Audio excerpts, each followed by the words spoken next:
Bonjour et bienvenue sur ma chaîne. Donc petit moment d'absence là, mais bon, j'étais bien occupé ces derniers temps. Et je voulais remercier tous mes abonnés, tous mes nouveaux abonnés, et je crois que j'ai encore le temps de vous souhaiter à tous une très bonne année 2015. Beaucoup de bivouac, bushcraft et tout ce que vous voulez. Donc là aujourd'hui, j'ai un temps pourri quoi. Il pleut, il grêle, il tonne. C'est incroyable quoi. Donc je peux même pas sortir quoi. C'est même pas la peine. Il y a même les, je sais pas si on voit là-bas les mouettes. Voilà, elles ont fui le littoral, elles sont venues se réfugier dans les terres. Là. À mon avis, sur le bord de la mer, ça doit bien booster là-bas aussi quoi. Donc voilà. Donc tout ça pour vous dire que je vais essayer de reprendre mes vidéos petit à petit là, tranquillement. Donc sur ce, je vais vous faire une petite présentation, bon, qui n'a peut-être rien à voir avec le bushcraft, mais bon, c'est une de mes passions et en même temps, bon, ça permet de récupérer un peu de matériel.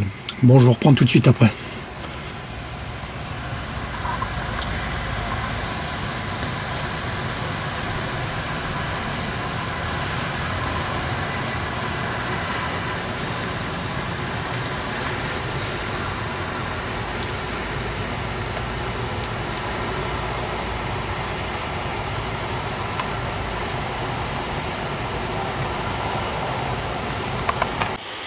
Donc voilà le matériel que j'ai récupéré sur des brocantes au fil des années. Hein.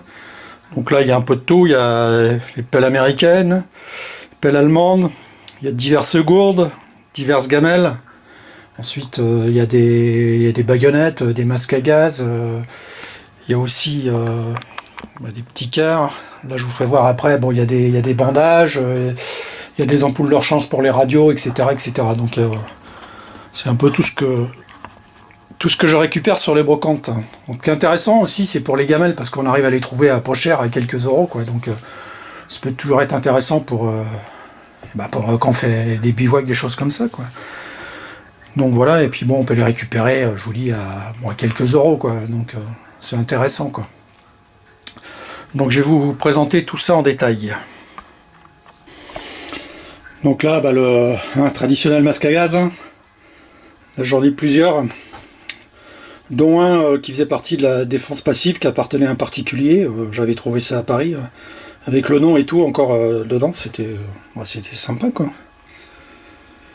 Donc voilà, masque à gaz. Donc là, la fameuse pelle américaine.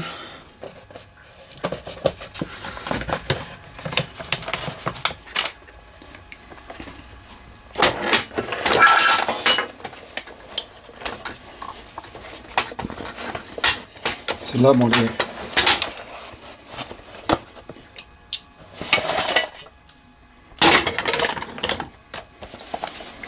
bon, connaissez tous, hein.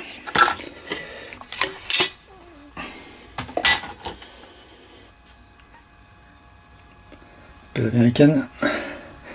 Donc, bon, c'est super costaud, là. Celle-là date de 1945. Bon, c'est super costaud et tout. Bon, le problème c'est que ça pèse lourd quoi.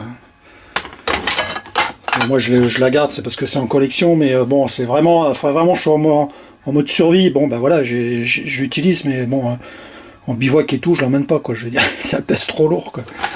Sinon, bon, c'est super costaud quoi. Je vois pas le bordel. Parce que là, je filme avec une main là. Donc là, vous avez pareil une scie qui était sur les véhicules américains, sur les jeeps, les camions, etc.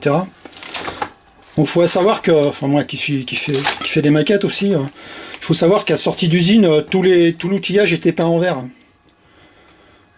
Donc c'était vert olive là. Donc voilà la scie. Par contre, ça pareil, c'est costaud, hein, ça a du mal à plier, quoi. Hein. Bon, par contre, bon, après, bon, je vous dis, moi, c'est juste en collection. Hein.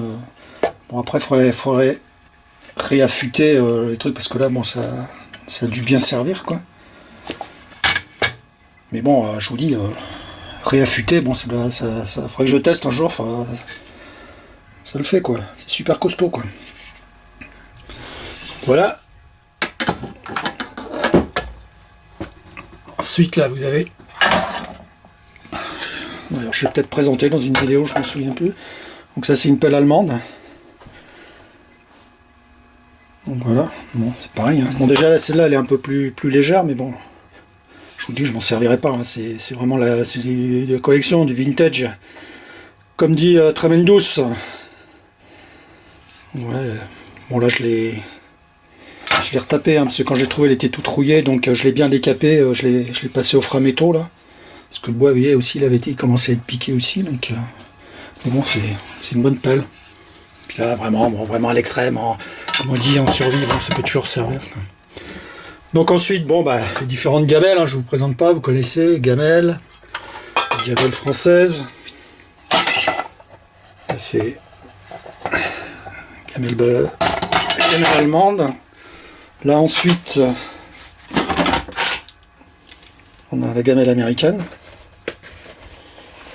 Et là, par contre, là, j'avais dû le dire déjà, mais bon, il y a c'est complet, quoi. Il y a les couverts, et en plus, ce qui est vachement rare à trouver, c'est ce couteau, quoi. Ouais, c'est marqué, là, US, hein, c'est couteau en alu, quoi. C'est pareil, j'avais acheté ça sur le Mocante à un papy, puis je lui dis, mais c'est pas du vrai. Il me dit, si.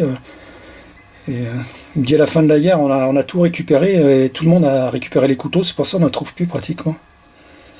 Et donc, celui-là, je sais pas si on voit la date.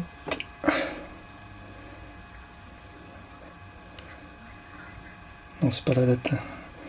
Donc voilà, bon, gamelle américaine. Hein. Ensuite, là, vous avez, je sais pas exactement, là, c'est une vieille gourde. Alors, je sais pas si ça date pas de la Première Guerre mondiale.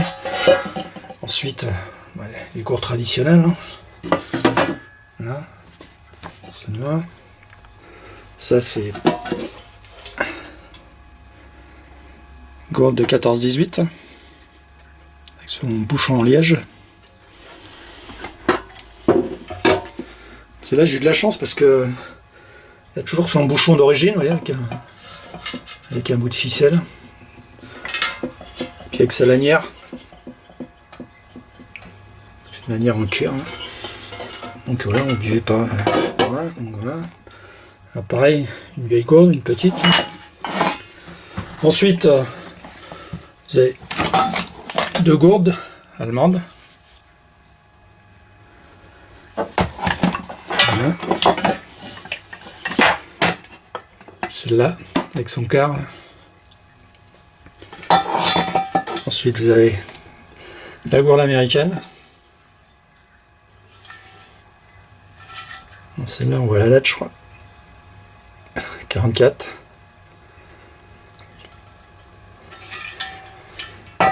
Voilà. Bon, ça, non, c'est pas de la guerre, hein. C'est une vieille gourde. Je pense que c'est les années 50-60 hein, pour le camping, quoi, toujours avec son bouchon. Là. Donc voilà. Ensuite, ceinture de l'armée, une vieille. Hein. Ensuite, vous avez ça aussi. Et ça, en fait, c'est pas une gourde. Hein. Je pense que ça servait. Dans le temps, ils mettaient leur plomb dedans. Là. Quand ils allaient à la chasse, hein, ils remplissaient là-dedans. Là, voilà. Donc, je pense que ça devait servir à ça, mais c'est pas une gourde pour boire. Hein. Là, vous avez, bon, vous voyez pareil, les photos. Hein, les Goldie.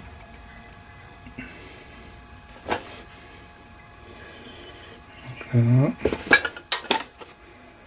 Ça va derrière. Voilà.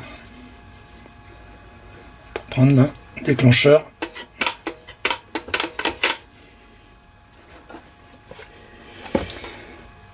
Voilà l'appareil photo. Là vous avez passe une cisaille à barbelé. Hein. C'est pareil, c'est efficace. Hein. C'est balèze. Hein. Donc ensuite, qu'est-ce qu'on a? Ouais, les petits quarts. Hein. Ça on le trouve partout aussi. Bon, c'est sûr, bon, mais ça, on dirait, ouais, ça en allume, hein. Bon, moi je m'en sers pas, mais par contre, c'est hyper léger, quoi. Je veux dire, pour boire un café, ça suffit largement, quoi. Je sais pas combien ça pèse, ça, je vais vous lire ça tout de suite.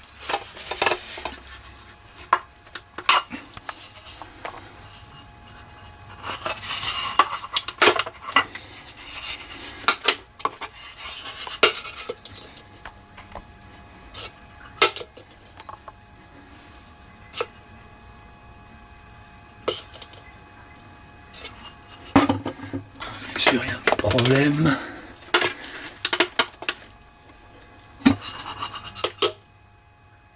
Ah, 20 grammes. Hein. Donc moi j'ai 20 grammes, moi j'ai un quart, il fait 84 grammes, vous voyez la différence, quoi. Donc si c'est juste à la journée boire un petit café, bon vous emmenez ça, ça suffit largement, quoi. Donc ensuite là vous avez des lampes, Par contre celle-là, moi je la trouve super, hein. C'est bon, c'est une. Je sais pas si c'est allemand ou quoi, parce que j'ai déjà vu dans les films. Par contre, pareil, elle a été toute rouillée et tout, mais je l'ai refaite. Donc là, je vais vous faire voir, là, il y a un bouton. Donc d'un côté, c'est clignotant, et l'autre, bon, bah, vous l'allumez. Voilà. Bien sûr, c'est en direct.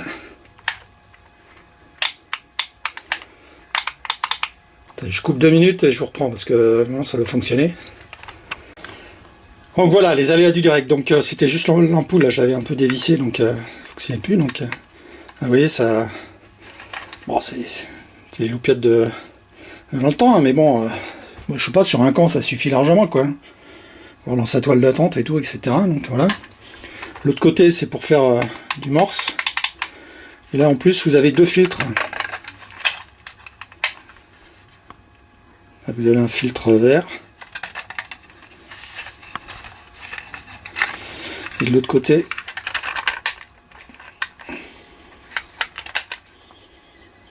je sais pas si on va bien voir. Je sais pas si on va bien. Là c'est un filtre rouge. Donc voilà, quoi. Et puis là vous avez le cache. Donc bien sûr, c'est du costaud. Hein, moi je l'ai remis en état, j'étais content. Bon, celle-là, je pense pas, c'est pas de l'armée, hein, ça doit être des vieilles, pareil, des années 50 ou 60, je pense, mais bon, ça fonctionne bien. Bon, celle-là, oh non, il n'y a pas de pile, hein, donc ça fonctionnerait pas. Ensuite, j'adore ces petites burettes, là, en métal et tout, je trouve ça, je sais pas, je trouve ça, moi j'aime bien les vieux trucs vintage comme ça. Ah ouais, pour répondre à Tremendous, là, suite à la dernière vidéo qu'il a faite, c'est pareil, j'ai la même burette, là, que lui, là. Enfin, lui, c'est marqué pétrole. Moi, normalement, c'était quand je l'avais acheté, bon, pareil, sur une brocante en Normandie, il y avait un fond d'huile qui restait. Donc, d'après mes renseignements, ça servait pour quand on nettoyait les armes et pour les huiler après. Hein. Bon, j'en suis pas tout à fait sûr, mais à 90%, je pense que c'était ça. Et puis en plus, c'est costaud, ça peut toujours servir. Là. Bah, comme il fait lui, on peut mettre de l'alcool à brûler, ça nous fait une dose, quoi. Et puis je veux dire, c'est du costaud, le bouchon, il est. En plus c'est bien étanche, il y a pas de. En plus ça fonctionne super bien, quoi. Je veux dire, c'est un truc qui je sais pas, ça doit avoir 70 ans, 80 ans, peut-être plus, je sais pas, mais bon, ouais, c'est toujours impeccable, quoi. Donc voilà. Ensuite, les différents pansements, hein, les fameux first air dressing qu'on voit dans les films souvent. Là. Donc ces trucs-là, pareil, j'ai récupéré ça dans les. C'était vendu dans les musées en Normandie, là, justement. Enfin, je crois que celui-là, c'est notamment au musée de Caen. Là, c'est le même, mais en plus large. Là, c'est pareil, hein, c'est les. À mon avis, ça va être les pansements compressifs, là. Pareil qu'on voit dans les films et tout, là. Dès qu'il y a un soldat qui est blessé, ils mettent ça sur la plaie. Et là, en fait, là, c'est des. Ça, c'est des tubes de rechange pour les radios. Donc voilà, enfin, les fameux. Les anciens tubes de radio comme ça, quoi. Parce que bon, c'est vrai que derrière, il y avait toute la logistique, quoi. Ensuite, j'avais trouvé, ça c'est pareil, j'ai trouvé ça pour, je crois que c'était même pas 1€, 50 centimes d'euros, je crois. En fait, c'est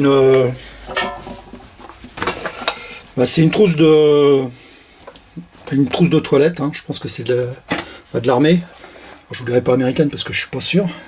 Donc c'est pareil, c'est pas mal. Ça par contre, je peux m'en servir. Hein. Je m'en suis déjà servi pour. Je fais un bivouac, quoi. Je mets tout son petit matos pour pour se nettoyer, faire sa toilette, quoi, se raser, etc. Quoi. Donc voilà. Là c'est pareil, là j'ai des guêtres, hein, des anciennes guêtres. En plus celles-là elles sont jamais servies, elles sont toutes neuves.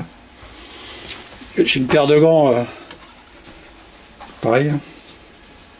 Paire de gants d'officier. Donc voilà.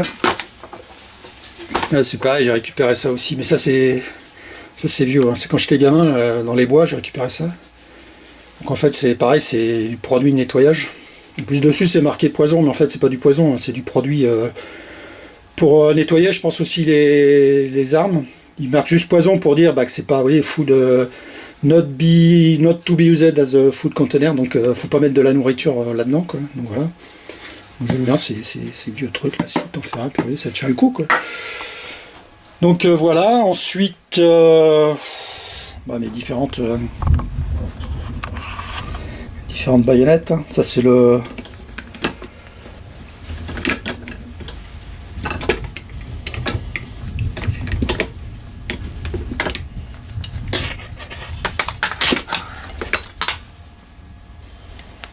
poignard, hein.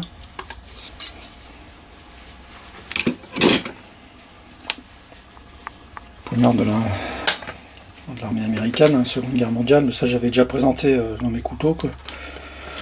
Donc ensuite la baïonnette américaine. Donc voilà, baïonnette américaine. C'est une baïonnette qui a été transformée en couteau de tranchée de 14-18. Celle-là j'y tiens, c'est pareil, j'ai trouvé ça sur une brocante, c'est un papy qui m'a vendu ça pour. Il a été gentil parce que j'ai payé ça 5 €, mais bon, ça vaut le coup, quoi. C'est l'histoire, quoi. Donc voilà. Ensuite, ça vous connaissez, hein, c'est la baïonnette de la AK-47. Ensuite là, la fameuse baïonnette allemande, hein.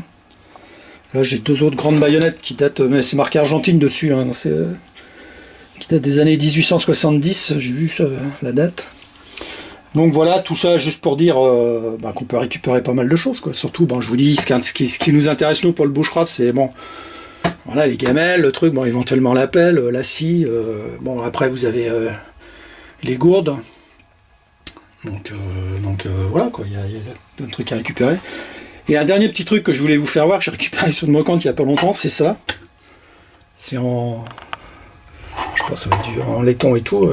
Sur le coup, je me dis tiens, c'est sympa. Et c'est quand j'ai vu la dernière vidéo à Tremendous, j'ai dit oui, en fait, voilà, c'est un tout petit truc.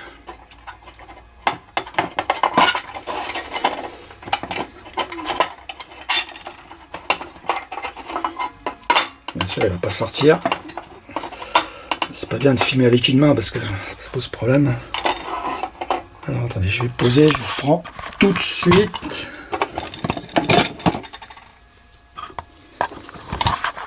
Donc voilà. Donc là, on met le pétrole, hein. Là vous avez une petite mèche. Et donc je pense que ça c'est ça a été fait, c'est quelqu'un qui a dû faire ça perso. C'est ingénieux, hein, ça pèse, c'est pareil, ça prend pas de place. Donc voilà, là il y a le petit truc là, et voilà, vous faites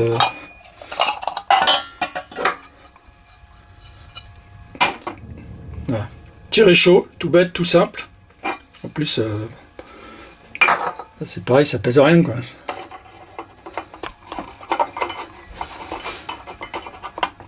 C'est incroyable, c'est quand je le fais tout seul, ça se met tout de suite et en direct, il faut toujours que ça merde, quoi. Enfin bref, c'est pas grave, j'ai trouvé ça super sympa pour rester. J'ai trouvé ça mignon, quoi. C'était joli, quoi. Donc voilà ce que je voulais vous présenter. C'est peut-être une vidéo un peu à l'arrache. Ça va peut-être vous ennuyer, mais c'était un peu pour reprendre moi aussi, pour reprendre mes vidéos normalement, parce que j'espère que le temps la semaine prochaine va s'arranger que je puisse sortir et qu'on puisse sortir un peu, quoi. Parce que là, ça commence à faire un peu long, quoi. Donc sur ce, je vais vous reprendre, dans 2 minutes, je vais vous représenter 2-3 trucs pour finir. À tout de suite. Donc là, pour finir, les différents casques. Donc là, vous avez le fameux casque français.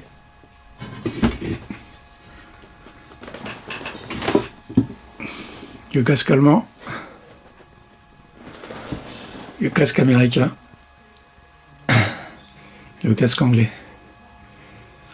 Par contre, le casque anglais, pareil, j'avais trouvé ça, je vous dis en Normandie, là, sur des brocantes, mais par contre, celui-là, j'ai été hyper surpris, parce qu'en général, qu'est-ce qu'on trouve? C'est toujours les casques, bon, il y a, vous voyez, comme le casque allemand, il y a, avec la ferrame, il y a, et à l'intérieur, il n'y a plus rien, quoi. Donc, là, voilà. Pareil pour le casque américain.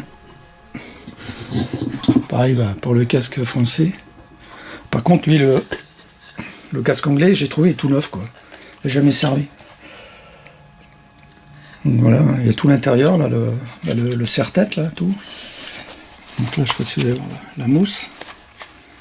Donc, serre-tête, on l'attache. Donc il est complet, quoi. Puis avec bien sûr le filet de camouflage. Alors je sais pas, c'est peut-être ça devait être un lot, je sais pas. Je trouve. Bon, moi je l'ai acheté sur une brocante, je vous dis bon c'est peut-être un lot là qui était là, qui a jamais servi, quoi. Donc voilà, pour finir. Français, allemand, américain, anglais. Donc sur ce, je vais vous laisser, hein, je vais vous dire souhaiter une bonne journée, et je vous dis bon encore, excusez-moi pour la vidéo, c'est une petite vidéo à l'arrache, donc j'ai rien préparé, enfin j'ai rien préparé, je savais en gros ce que je voulais faire, mais en général, bon, j'ai pas préparé, donc voilà quoi. Donc sur ce, à plus et à ciao.